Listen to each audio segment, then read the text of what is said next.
As we all know, in my world, players always lack materials at crucial moments. For example, right now we can't craft a bed, so we're stuck here and can't get through the night. At this time, we only need to craft half a bed with half the materials. This solves the problem of sleeping. Similarly, when you're building a house and need to craft a door, you can also craft only half, saving a lot of materials. Since wooden doors can be crafted with only half the materials, and a nether portal is also a door, we can also directly activate it. After the big clever guy returned from the snow mountain, he and I started a new server save to play survival. But this time, the big clever guy suggested that he wanted to play survival with me. I was very curious about how he could play survival with me. The big clever guy didn't go mining directly, but instead quietly dug down into the mud. When I got closer, a cross shape was formed. I asked him how he got the stone without a wooden pickaxe, and he showed me by hand mining it. The big clever guy said that 10 people's strength is very strong, which is quite reasonable, right? After getting a workbench, I and the big clever guy planned to chop down more wood, but it felt like the speed of chopping wood was still too slow. The big clever guy said he had a faster way to chop wood.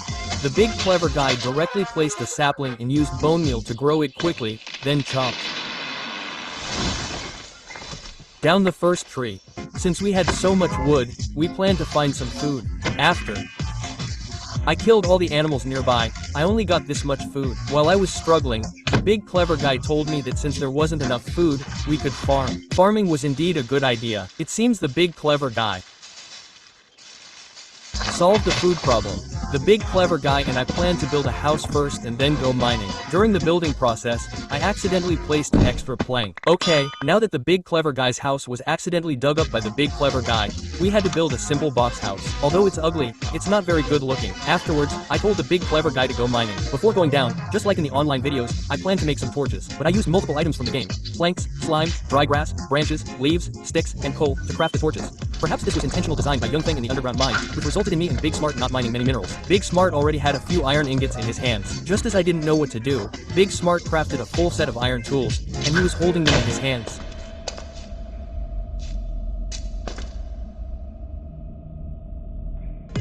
Big Smart is truly a genius. After finding diamonds in a lava-filled area of the mine, we used water to create obsidian, and Big Smart then used buckets of obsidian to build a nether portal. After arriving in the nether, Big Smart and I quickly found the piglins. Just as I was about to throw an ender pearl to trade with the piglins, Big Smart taught me to directly right-click to open the trading page. After getting the blaze rods and blaze pearls, Big Smart and I decided to mine some more ancient debris. But after mining for a long time, I only mined 6 pieces in total. I threw all 6 pieces of ancient debris into the furnace, smelted them into netherite scraps, and then crafted netherite ingots. Just as I was thinking about what equipment I should upgrade with this single netherite ingot, Big Smart threw me a diamond block and an upgrade template. As expected, Big Smart is truly smart. After Big Smart and I both put on netherite armor, we prepared to return to the overworld, but we couldn't find the portal we used to get to the nether. Then Big Smart said, since water evaporates in the nether, then prying obsidian is also useful in the nether.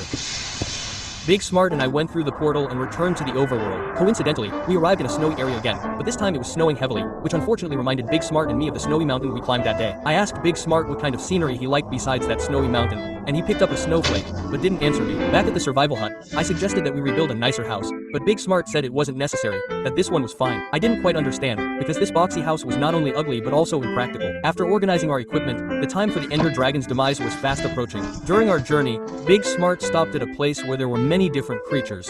He watched for a long time, and I stopped too. Saying to him, we traveled along.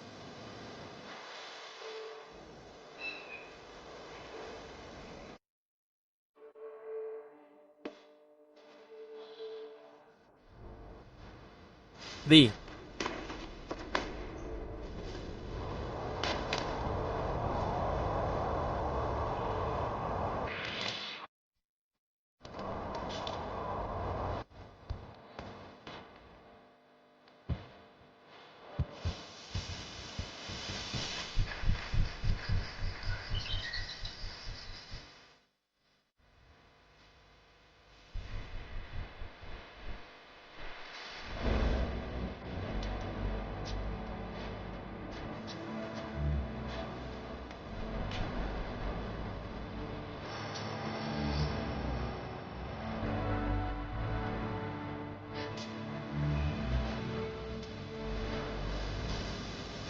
road, constantly admiring the scenery, and finally arrived at the fortress. As the portal was activated, we arrived at the nether. He practiced dragon fighting and quickly died at our hands, then returned to the Matchstick River. I said again, how about we rebuild a small house? Meanwhile, Big Smart seemed to have placed some ice blocks near the Matchstick River. Obviously, he didn't pay attention to me again, so I went up and dismantled the ice blocks. Quote, Big Smart seemed a little disappointed, and after a while, he only answered with a good. I wanted to dismantle the original Matchbox house, but Big Smart wouldn't let me, so I chose a patch of forest. Big Smart cleared a space and built a brand new small house.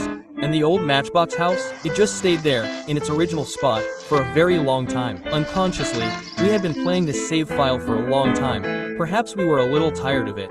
My online frequency with Big Smart also decreased significantly. When Big Smart came online again, he told me he wanted to see a sea of flowers. I found a map of a flower field and sent it to him on WeChat. When Big Smart entered the game again, he wasn't satisfied with the flower field. Was it not pretty enough? Or not red enough? Big Smart didn't answer me. I didn't know why. I only knew the flowers in front of me were very beautiful. Until I saw Big Smart still holding ice blocks in his hand, I understood something. As the sunset fell on this flower field map, both Big Smart and I went offline from the server. I entered the save file with the Matchstick River alone, and came to the former Matchstick River.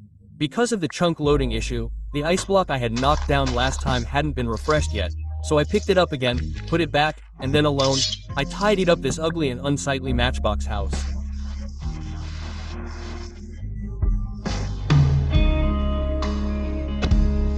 After killing the last spider, I went offline. After that, Big Smart and I never played together again. Like a flower blown away by the wind, they... Fine.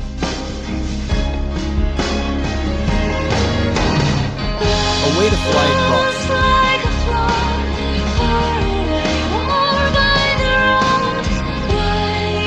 The world. There. As always.